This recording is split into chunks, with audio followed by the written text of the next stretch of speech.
মোল্লাহাট উপজেলার সম্মানিত নির্বাহী অফিসার সাহেব, ভারপ্রাপ্ত পুলিশ কর্মকর্তা, মোল্লাহাট উপজেলা বিএনপির সম্মানিত আহ্বায়ক জনাব ফিজার জামাল উদ্দিন, সাবেক সভাপতি চৌধুরী সেলিম আহমেদ, সাবেক সভাপতি শেখ হাফিজুর রহমান,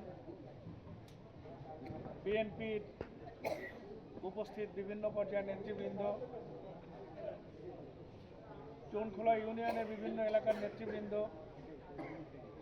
এবং সিংগাতি আস্তাইলের সম্মানিত ভাইয়েরা, আসসালামু আলাইকুম। ওয়ালাইকুম আসসালাম। এটা একটা নতুন ধরনের সভা। নতুন ধরনের এই জন্যে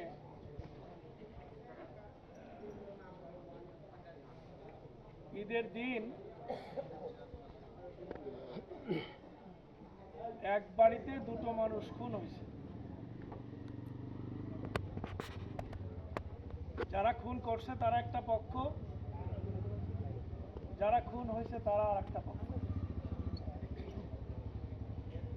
এই দুই পক্ষ খুন করবে, খুন হবে, লুটপাট করবে, মামলা হবে, আয় ইনকাম হবে, উকিল সাহেবরা পয়সা পাবে, থানার দালালরা পয়সা পাবে, নেতারাও কিছু ভাগ পাবে, থানালারাও ভাগ পাবে। এই তো মামলা মোকদ্দমার নিয়ম, বিষয়টা তাই না? অথচ তা না হয়ে থানার ভারপ্রাপ্ত কর্মকর্তা এবং উপজেলা নির্বাহী অফিসার উদ্যোগ নিছে, ভাই আপনাদের মামলা মোকদ্দমা রাখেন, আপনারা খুন খারাপি বন্ধ করেন, আপনারা লুটপাট বন্ধ করেন, আপনারা একটু ভালো থাকেন, একটু শান্তিতে থাকেন, আমাদেরকে একটু শান্তিতে থাকতে দেন। এই যে উল্টো কারবারটা আমাদের ডেকে নিয়ে আসছে, এর আগে এই আজকাল সিংগাতি গোলমালের পরে আপনারা কেউ ডাকেন নাই, আমি আসছিলাম। আমি দুই পক্ষের বাড়িতেই গেছিলাম, অনেকের ঘর বাড়ি দেখে গেছি ভাঙচুর হয়েছে, অনেকের কোপাইছে তাকে তাকে দেখে গেছি। দুই পক্ষরে বলে গেছি বাড়াবাড়ি করেন না, একটু ধৈর্য ধরেন। পুলিশের ডিআইজি সাহেব, বাগেরহাটের এসপি সাহেব, মোল্লাহাটের উপজেলা নির্বাহী অফিসার, এরা সকলে জানতো যে আমি যাচ্ছি এভাবে।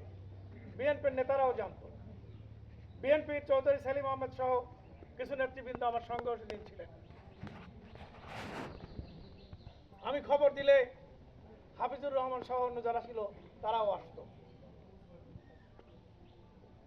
আমি দুই পক্ষের সাথে কথা বলে, এনায়েত চৌধুরী তখন জীবিত ছিল, আমি বলে গেলাম যে আপনারা শান্ত হন।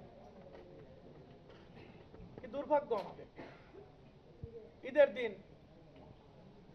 গোশত দিতে যাওয়া নিয়ে ঘটনার সূত্রপাত করে একজনে মারলেন, আরেকজনে দুটো মানুষ দিয়ে খুন করে, আর তারপর একটা এলাকায় পক্ষ বিপক্ষ নয়, একটা সুবিধাবাদী পক্ষ লুটপাট করে সারা জেলা উত্তপ্ত করে ফেলছে। মাঝে ডিআইজি সাহেব দীর্ঘক্ষণ আমার সাথে তার আলোচনা হয়েছে, কিছু লোকের নাম তার মুখস্থ, এই সিংগাতির কয়েকজন লোকের নাম তার মুখস্থ, বাপের নামও মুখস্থ, মার নামও জানে, বউর নামও জানে। পরিষ্কার সিদ্ধান্ত, এরা যদি আর বাড়াবাড়ি করে এই কয়টারে আমি কোনো মতে বাঁচতে দেবো না, যে কোনো ভাবে এদের শেষ করে দিয়ে এলাকায় শান্তি আনার চেষ্টা করে। আমার এই বার্তাটা দীপু সাহেব আপনি পৌঁছায় দেন। আমি ওই দিন এসেই দুই পক্ষের যারা প্রতিনিধিত্ব করে নেতা, আত্মীয় স্বজন, তাদেরকে খবর দিছি, তোমরা সতর্ক হও, যদ্দূর হয়েছে অনেক হয়েছে, আর বেড়ে না।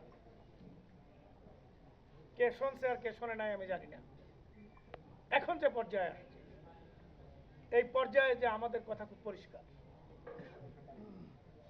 এখানে আমরা রাজনীতি করি, রাজনীতির সাথে কোনো আপোষ আমরা করব না। আওয়ামী লীগের যেসব লোক